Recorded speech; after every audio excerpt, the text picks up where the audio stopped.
بزار اور ترمذی میں حضرت عبداللہ ابن مسعود سے نبی صلی اللہ علیہ وسلم کا یہ ارشاد نقل ہوا ہے، ان المرأۃ عورۃ، عورت چھپا کر رکھنے کی چیز ہے۔ ان المرأۃ عورۃ فاذا خرجت، جب وہ گھر سے نکلتی ہے، استشرفها شیطان، اب شیطان جو ہے اس کو تاک میں رکھتا۔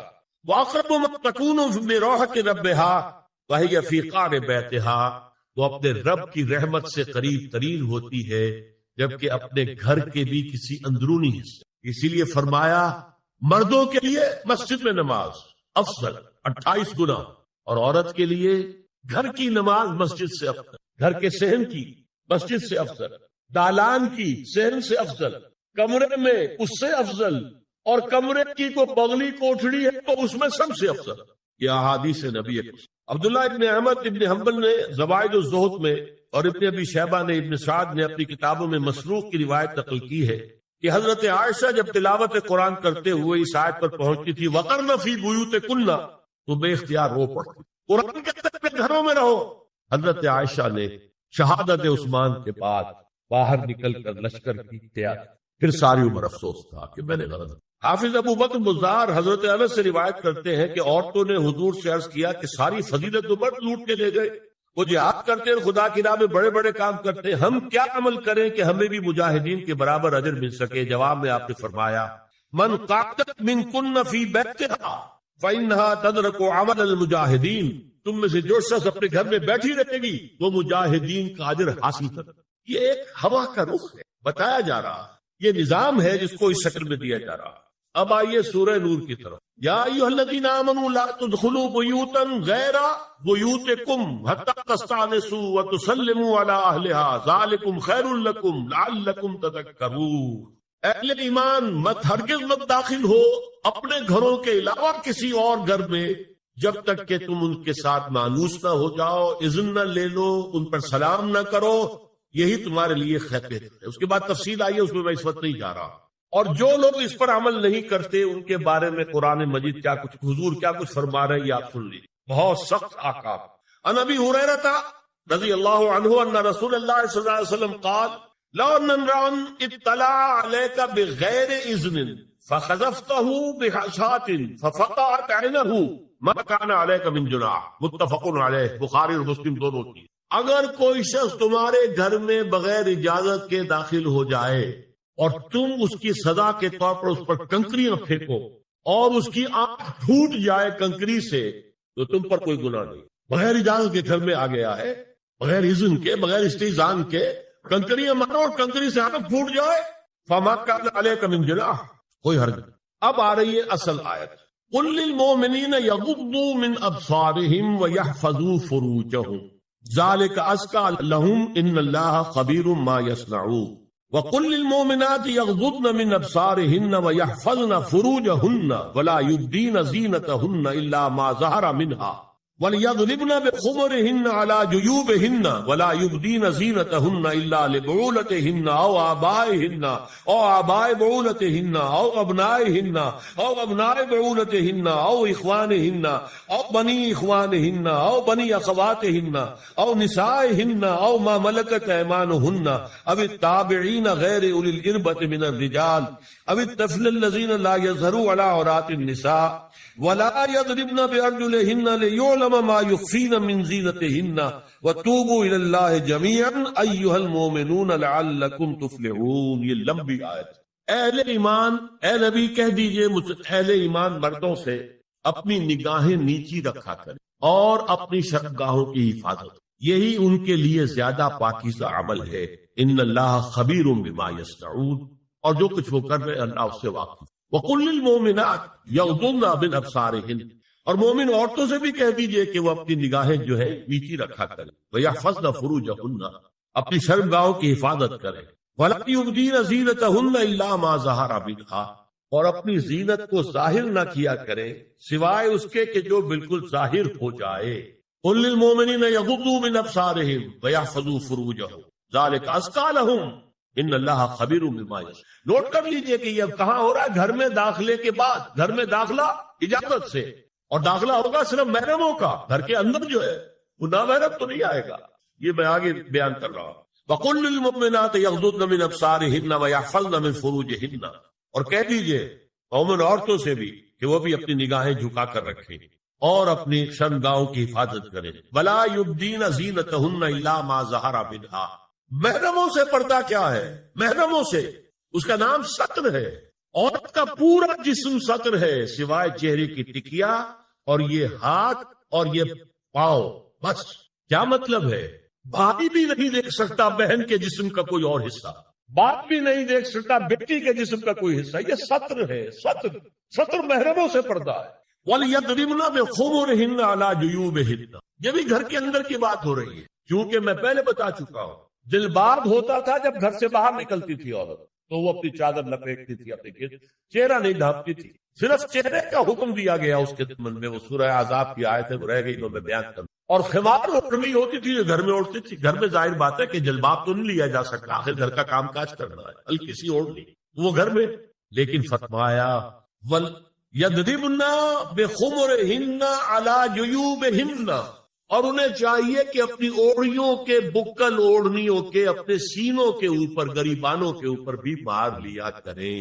اب اس کے بعد فرمایا وَلَا يُبْدِينَ زِينَتَهُنَّ إِلَّا لِبُعُولَتِهِنَّ. اب یہاں یہ زینت کا لفظ آ رہا ہے چہرے کے، اور چہرے ہی میں کچھ سنگھار بھی ہوتا. اب ان کے لیے کہا گیا کہ چہرے کی زینت اور چہرے کے اوپر اگر کوئی بناؤ سنگھار ہے، زیور ہے، اس کی زینت نہ ظاہر کریں. مگر اب یہ یہاں تفصیلی آئی ہے جو محرم ہے ان کی تفصیل.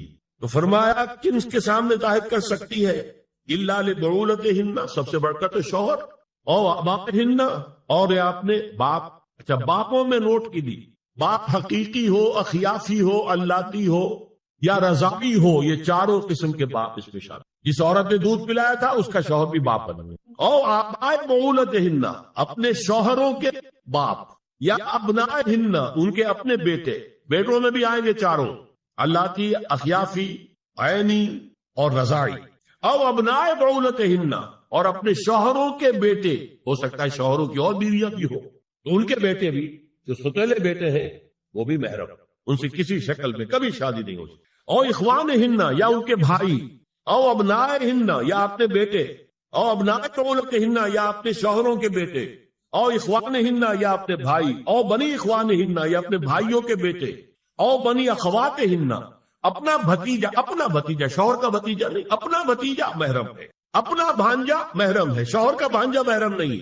او نسائہن، یا ان کی عورتیں، اپنی عورتیں، جان پہچان کی عورت. او ما ملکت ایمانہن، یا جو ان کے داہنے ہاتھوں کی ملکیت، باندیاں، غلام.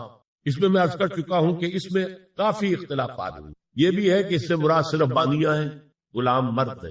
یہ بھی ہے کہ مرد بھی ہے، اور یہ بھی ہے کہ مرد جب تک کہ وہ بالغ.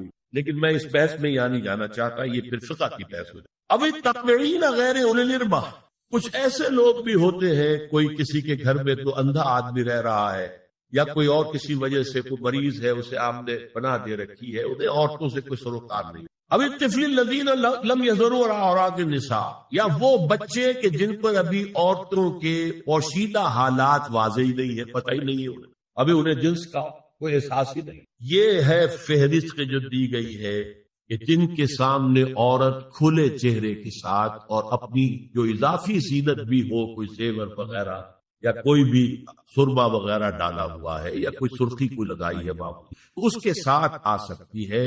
اور یہ وہ رشتے ہیں کہ جن سے کسی حالت میں بھی نکاح نہیں.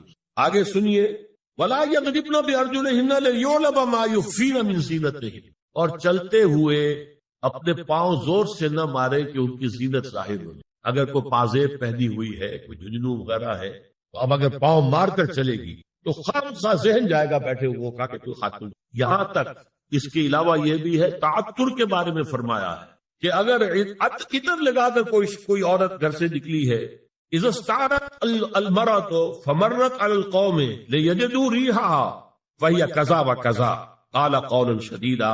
اس ابو داؤد کی روایت حضور نے فرمایا جب کوئی عورت عطر لگا کر، خوشبو لگا کر نکلتی ہے کہ لوگ اس کی خوشبو سونگھیں یا اس کو اوپر مطلع ہو جائیں تو ایسی ہے. بہت سخت الفاظ حضور نے استعمال کیے کہ جس کو راوی نے نقل نہیں. عورت کے لیے خوشبو، عورت کی آواز کا پردہ ہے. اب دیکھیے کس حد تک نماز میں اس وقت عورتیں بھی شریک ہوتی، اگرچہ حضور نے فرمایا مردوں کی صف بہترین سب سے آگے والی ہے اور سب سے بری صف سب سے پیچھے ہے، کیونکہ اس کے پیچھے پھر عورتوں کی صف ہوتی ہے، اور عورتوں کے لیے سب سے اچھی صف سب سے پچھلی والی ہے اور سب سے بری سب سے آگے والی ہے۔ سب سے آگے والوں کیا سامنے پھر مرد ہوتے تھے، ان کی پشت ہوتی۔ تو اسی طریقے سے اگر غلطی کی ہے تو مرد جو ہے کہے گا سبحان اللہ، امام سے غلطی ہو گئی ہے، مرد کیا کہے گا سبحان اللہ۔ عورت کیا کرے گی؟ اپنے ایک ہاتھ کے پشت پر اپنا ہاتھ مارے گی، اپنی آواز نہیں نکالنی۔ عباس کا پردہ، چھونے کا پردہ یہاں تک ہے کہ حضور نے کبھی کسی عورت سے ہاتھ نہیں ملایا، اور آپ جب بیعت بھی لیتے تھے تو بس زبانی الفاظ کہلوائے اور کہا ٹھیک ہے بیعت ہو گئی، یا ایک کپڑا پکڑا، اس کا ایک سرا اپنے ہاتھ میں دوسرا سرا خاتون کے ہاتھ، یا ایک کشت کے اندر پانی بھرا، اس میں ایک طرف اس نے انگلیاں ڈال لی اور ایک طرف، لیکن مسافر لا اسافر النساء۔ ایک دفعہ ہوا بھی کہ بعض خواتین نے جب بیعت کی ہے تو پھر انہوں نے ہاتھ آگے بڑھایا مسافر کے لیے، حضور نے فرمایا انی لا اسافر النساء، میں عورتوں سے مسافرہ نہیں کرتا۔ یا ایھا النبی قل لازواجک وبناتک ونساء المؤمنین یدنین علیہن من جلابیبہن ذلک ادنی ان یعرفن فلا یؤذین وکان اللہ غفورا رحیما۔ اے نبی صلی اللہ علیہ وسلم کہہ دیجئے اپنی بیٹیوں سے اور اپنی بیویوں سے اور مسلمانوں کی خواتین سے۔ اب دیکھیے یہ سورہ احزاب ہی میں ہو رہا ہے، شروع میں یا نساء نبی سے بات کریں، استیزان بھی صرف نبی کے گھر میں داخل نہ ہو عزت کے بغیر، آگے چل کر سورہ احزاب ہی میں عام بھی کر دیا، قل لازواجک وبناتک ونساء المؤمنین، کہہ دیجئے اپنی بیویوں سے، اپنی بیٹیوں سے اور اہل ایمان کی خواتین سے، یدنین علیہن من جلابیبہن، کہ وہ اپنے چہروں کے اوپر اپنی جلباب کو لٹکا لیا کرے، چہرہ چھپ جائے۔ اب اس کی تفسیر میں چاہتا ہوں کہ آپ کو جو مختلف مفسرین نے کی ہے وہ آپ کے سامنے میں رکھتا۔ حضرت عبداللہ ابن عباس نے اس آیت کی جو وضاحت فرمائی ہے اسے حافظ ابن کثیر نے اپنی تفسیر میں اس طرح نقل کیا ہے، اللہ نے مسلمان عورتوں کو حکم دیا ہے کہ جب وہ کسی کام کے لیے گھروں سے نکلے تو اپنی چادروں کے پلو اوپر سے ڈال کر اپنا منہ چھپا لے اور صرف ایک آنکھ کھلی رکھے، دونوں آنکھیں بھی غلط، اور سن لیجیے ابن جریر اور ابن منذر کی روایت ہے کہ محمد بن سیرین یہ تابعی ہیں نے حضرت عبیدہ السلمانی یہ صحابی ہیں سے اس آیت کا مطلب پوچھا، انہوں نے جواب میں کچھ کہنے کی بجائے اپنی چادر کو اس طرح اوڑھا کہ پورا سر اور پیشانی اور پورا منہ ڈھانک کر صرف ایک آنکھ کھولی رکھی۔ اور سنیے ابو بکر بن عبداللہ ابن عربی نے یدنین علیہن من جلابیبہن کا مفہوم من الفاظ میں بیان کیا ہے، تغطى به وجهها حتى لا يظهر منها الا عينها اليسرى، کہ عورت اپنی چادر کو پورے وجود پر ڈھانپ لے اور اس طرح چہرے کو بھی ڈھانپے کہ صرف بائیں آنکھ کھلی رہے۔ علامہ حمید الدین فراہی کو نظم قرآن کے فہم میں خصوصی مقام حاصل تھا، انہوں نے حجاب کے بارے میں اپنے ایک مکتوب میں ہاتھ اور چہرہ کھلا رکھنے کو جائز قرار دینے کے موقف کے بارے میں لکھا ہے کہ میری رائے میں نظم قرآن پر توجہ نہ کرنے سے یہ غلط فہمی پیدا ہوئی ہے۔ وہی بات کہ سورہ احزاب میں گھر سے باہر کا پردہ ہے اور سورہ نور میں گھر کے اندر کا پردہ ہے۔ وَقَالَ الْحَقُّ أَحَقُّ بِأَن يُتَّبَعَ، حق جو ہے وہ اس کا زیادہ حقدار ہے کہ اس کی پیروی کی جائے۔ میں اس مسئلے پر مطمئن ہوں اور میرے نزدیک اجنبی سے پورا پردہ کرنا واجب ہے، اور قرآن نے یہی حجاب واجب کیا ہے جو شرفاء میں مروج ہے، بلکہ اس سے بھی قدر زائد۔ مولانا فراری کا یہ مکتوب پانامہ حیات نو بلیریا گنج انڈیا کے اکتوبر سن 92 کے شمارے میں شائع ہوا۔ یہ ہے علماء کی رائے۔ حضرت ام سلمہ اور حضرت میمونہ نبی صلی اللہ علیہ وسلم کے پاس بیٹھی تھی، اتنے میں حضرت ابن ام مکتوم آ گئے۔ نبی صلی اللہ علیہ وسلم نے ان دونوں سے فرمایا احتجبا منہ، ان سے پردہ کرو۔ ازواج نے عرض کیا یا رسول اللہ الیس اعمی لا یبصرنا ولا یعرفنا، حضور کیا یہ اندھے نہیں ہے، یہ نہ ہمیں دیکھ رہے ہیں نہ ہمیں پہچانتے ہیں۔ فرمایا افعمغایان انتما، کیا تم دونوں بھی اندھی ہو؟ اللہ تم سرا نہیں، کیا تم نہیں دیکھ رہی ان کو؟ حضرت ام سلمہ تصریح کرتی ہیں ذالک بعد ان امر بالحجاب، یہ جب حجاب کا حکم آ گیا تھا تب حضور نے پھر یہ حکم، اس کی وجہ کیا تھی؟ حضرت عبداللہ ابن مکتوم کا گھر میں آنا جانا تھا، تو اگرچہ اندھے ہیں لیکن یہ کہ یہ بار بار کا آنا جانا اس سے فتنے کا ایک دروازہ کھل سکتا، دروازے کو بند کر دیا گیا۔ حضرت عائشہ کے پاس ایک نابینا آیا تو انہوں نے اسے پردہ کیا. کہا گیا کہ آپ اس سے پردہ کیوں کرتی ہیں, یہ تو آپ کو نہیں دیکھ سکتا. جواب میں حضرت ام المومنین نے فرمایا لیکنی انظر الیہ, میں تو اسے دیکھ رہی ہوں نا, اور مرد کو دیکھے.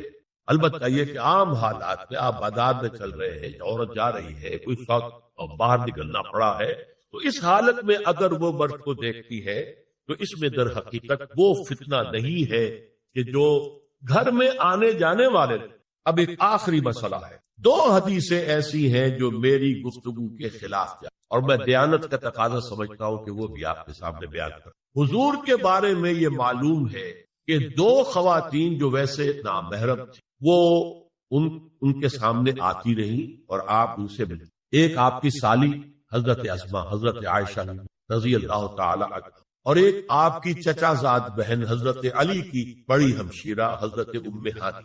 یہ میں حدیث سے آپ کو سنا رہا ہوں.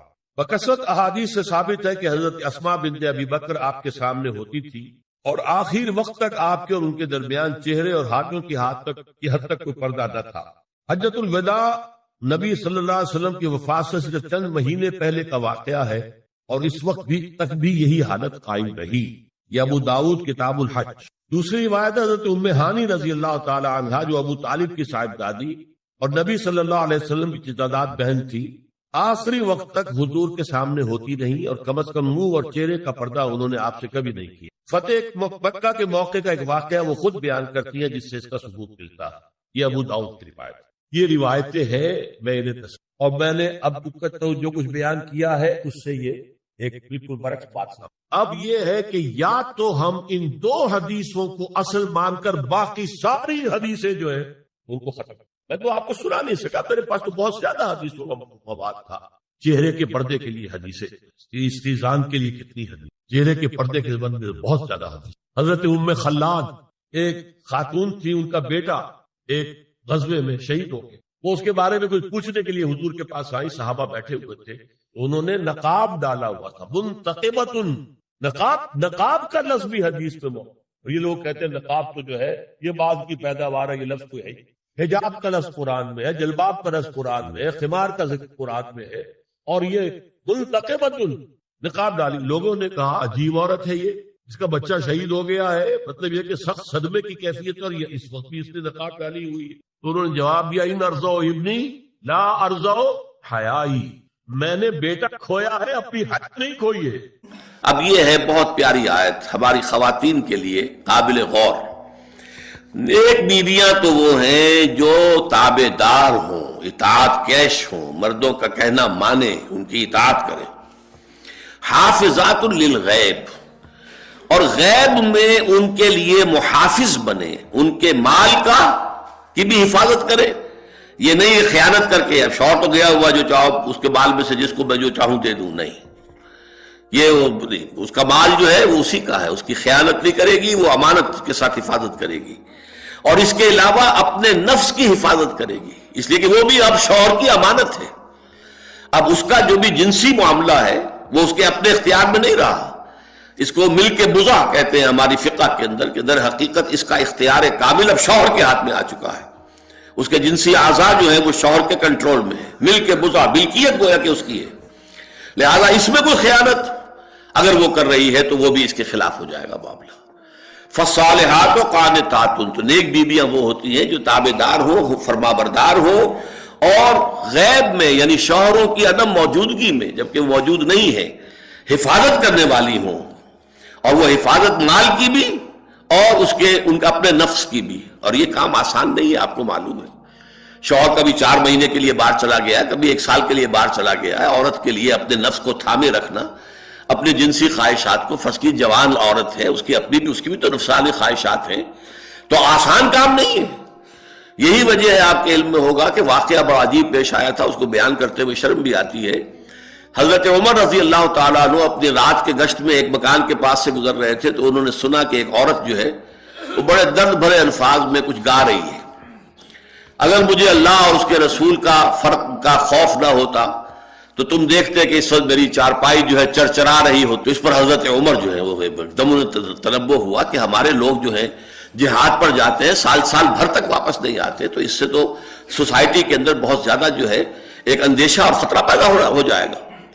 تو انہوں نے اب دیکھیے یہ بات بھی کہ دین میں کوئی شرم اور حیا اس معاملے میں نہیں ہے کہ اپنی بیٹی سے پوچھا، حضرت حفصہ سے. اب وہ بیٹی بھی ہے اور ام المومنین بھی ہے، حضور کی اہلیہ ہے تو ام المومنین ہے، لہذا حضرت عمر کے لیے بھی ماں کے درجے میں ہے اگرچہ ہے حضرت عمر کی صاحبزادی. کہ تم مجھے بتاؤ حفصہ، ایک عورت زیادہ سے زیادہ کتنے عرصے تک صبر کر سکتی ہے؟ اور کوئی قباحت محسوس نہیں کی حضرت حفصہ رضی اللہ تعالی عنہا نے، کہا 4 مہینے. تو پھر انہوں نے یہ آرڈر نافذ کر دیا، کوئی مجاہد 4 مہینے سے زیادہ جو ہے وہ بحث پر نہ رہے، لازماً وہ آئے چھٹی لے کر اور وہ گھر پہنچے. آپ اس کی روشنی میں دیکھیے جو کچھ ہمارے ہاں ہو رہا ہے، امارات میں جو لوگ کام کرتے ہیں، سعودی عرب میں کام کرتے ہیں، باہر کے ممالک میں کام کرتے ہیں، جوان بیویوں کو یہاں چھوڑ جائے، پھر جو قصے ہوتے ہیں، جو سکینڈلز ہوتے ہیں، پھر جب وہ شوہر صاحب تشریف لاتے ہیں تو وہ دیور اور بیوی جو ہے مل کر اسے قتل کرتے ہیں، اس لیے کہ یہاں تو دنیا بدل چکی ہے، دیور کی اور بھابھی کے رشتہ کچھ اور ہی بن چکا ہے، لہذا وہ قتل بھی کرتے ہیں، مال بھی سارا لے لیتے ہیں. یہ ساری خبریں آپ اخبارات میں پڑھتے ہیں. تو یہ کیوں ہے؟ فطرت کے خلاف ایک طرز عمل آپ اختیار کر رہے ہیں. یا تو اپنی فیملیز کو ساتھ لے کر جائیے، یا یہ ہے کہ پھر یہ وقفہ کا جو ہے معاملہ زیادہ، میں سمجھتا ہوں اس حدیث کے بعد جو حضرت عمر کا فیصلہ تھا 4 مہینے کا، اس سے زائد جو ہے باہر سٹے کرنا، اپنے گھر نہ آنا، ایک اعتبار سے گناہ کے درجے کی بات ہو جائے گی. علیکم بسنتی و سنت الخلفاء الراشدین المہدیین، تمہارے ذمے ہے میری سنت بھی اور خلفاء راشدین جو ہے میری ان کی سنت بھی. لا تقربوا الزنا انہ کان فاحشۃ وساء سبیلا. زنا کے قریب تک نہ پھٹکو، یہ نہیں کہا کہ لا تزنوا، نہیں، قریب تک نہ پھٹکو. جیسے کہ یہ فیصلہ آباد کا ہمارا گول چکر ہے اور 8 بازار آ رہے ہیں.